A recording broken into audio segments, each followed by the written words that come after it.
Assalomu alaykum, hurmatli obunachilar. Siz Novostroykadan uy olmoqchisiz, lekin u Novostroyka ishonchli yoki ishonchsizligi haqida qat'an ma'lumot qidirmoqchisiz. Lekin qat'an qidirishni ham bilayotganingiz yo'q. Birinchi bo'lib tanish-bilishlardan qidirasiz. Tanish-bilishlar hammasi o'zi bilgancha ma'lumot beradi. Ko'pchilik isbotlangan, misol uchun davlat tomonidan dokumenti bormi, yo'qmi, u narsalar haqida ma'lumotni bilmaydi. O'zi tanish-bilishidan yoki o'zini boshidan o'tgan ma'lumotlarni berishadi. Men bugun sizlarga bitta ma'lumot bermoqchiman. Shu O'zbekiston Respublikasida joylashgan har bitta qurilish tashkilotini bir emas, ikki emas, bir nechta salkam 6 ta tashkilot tekshirib turadi. Uning ichiga Ichki ishlar, Qurilish vazirligi, shunga o'xshagan tashkilot, davlat tashkilotlari tekshirib turishadi. O'sha tashkilotlar misol uchun har bitta o'sha qurilish tashkilotlarini baholashadi. Har oy baholab turishadi. Misol uchun soliq qo'mitasi shuncha solig'ini to'lamadi yoki shuncha kreditorligini yopmadi deb bank aytadi. Shunga qarab o'zini balini beradi. Har bitta tashkilot, davlat tashkilotlari, qurilish tashkilotlari bo'yicha ma'lumotlarni berishadi. Men hozirlik bitta saytni beraman. O'zingizlar o'sha saytni telefon orqali tekshirib olishingiz mumkin. Ya'ni hozir aytgan 6 ta tashkilot tomonidan berilgan ballar hisobidan o'sha o'zingizlar uy olmoqchi bo'lgan Novostroykalarni inini raqamini topib tekshirib olsanglar bo'ladi. Hozir men sizlarga telefonni qanaqa tekshirishni ko'rsataman va o'sha saytning nomini ham shu video ostiga yozib ketaman. Kelganingizlar shu video manfaatli bo'lgan bo'lsa, kommentariyaga просто так belgini qoldirib ketinglar yoki rahmat deb yozib ketishingizdan chiqmasin.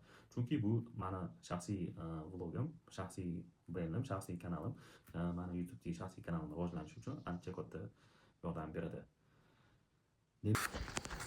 Demak, do'stlar, mana shu tepa turgan rating.mc.uz saytiga kirasizlar. Kirganingizdan keyin sayt ko'rinishi shunaqa bo'ladi. Mana tepada yozib qo'yib. O'zbekiston Respublika Qurilish uy-joy kommunal xo'jaligi vazirligi deb yozib qo'yibdi. Saytga kirganingizdan keyin sizlardan stir raqamni so'raydi. Ya'ni u stir raqam 9 raqamli bo'ladi. Misol uchun sizlar uy olayotgan Novostroykalarni firmani nomini bilib olsanglar, stir raqamini olish o'rgataman. O'sha Novostroykani yozasizlar. Mana misol uchun men Novostroyka olmoqchi bo'lgan firmam nomi Discover Invest misol uchun. Discover Invest INN deb yozaman. Sayt mana uje chiqarib berdi. Mana internetda o'zi INN 300 935 078. Shuni yozasizlar. 300 935 078 300 935 078. Ketdi. Tekshirish. Aytibdi, umum qurilish ijtimoiy. Mana kirdik, ustiga Discover Invest. 65 ball berishgan ekan. Bu juda yuqori, zo'r bu. Uy reytingini ko'ryapsizlar. A reyting bergan. Hozir reyting haqida aytib ketaman sizlarga. Qisqasi mana berilgan ballar nimaga qarab necha ball berilgan, mana ichki ishlar necha ball bergan, misol uchun mana bitta kambag'allikni qisqartirish bandlik agentligi necha ball beryapti bu firmaga. Texnik jihatdan tartibga solish, ya'ni texnazorat necha ball beryapti bu yerda. Hamma narsa bu yerda yozilgan. Налоговый necha ball beryapti mana. Kuni bo'yicha 30 trillion 96 milliard 30 trillion 96 million 975 ming so'mlik ish bajarilgan ekan. 3 trillion bo'lyapti. Tokondan mashina necha ball bergan mashina. Demak, bu o'sha davlat tashkilotlari bergan ballar mana beryapti. Mana soliq ham beryapti, qarzdorlik bor yo'qligi haqida. Yo'q, mana o'sha qarzdorlik yo'q. Ball berishyapti. Soliq bergan balam 5 dan 4 ball beryapti, 1 dan 1,5, 4 dan 4 beryapti. Endi reytingni ko'rib chiqdik. Bosh sahifaga qaytdik. Mana A reyting bo'yicha A ni beryapti. A bergani. Mana jam tashkilot soni 114,880. A reyting bu eng yuqori reyting hisoblanadi. Eng pasti D reyting hisoblanadi. A reytingda bitta dona tashkilot bor ekan, ya'ni bu ham Discover Invest ekan. O'zingiz ko'ryapsizlar. Bitta dona tashkilot.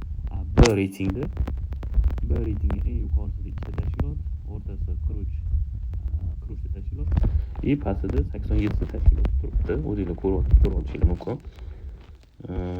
Faqat yo'q qol.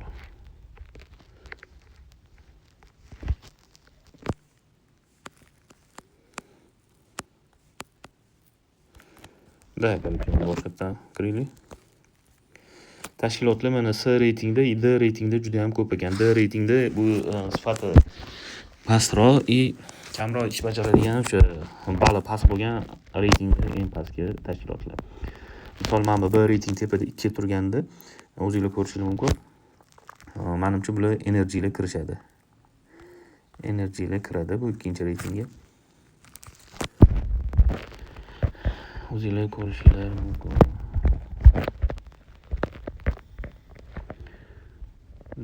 Mana shunaqa pastga yozib qo'ying. Demak, o'zinglar olayotgan kvartiralarni, qurayotgan новостройкаlarni balini, ya'ni necha reytingda turishini mana saytdan bilib tekshirib olsanglar bo'ladi. Bu saytning nomi rating.mc.uz ekan. Qanaqadir savollar bo'ladigan bo'lsa, kommentariy yozib o'tib ketinglar. Salomat bo'linglar, o'zinglarni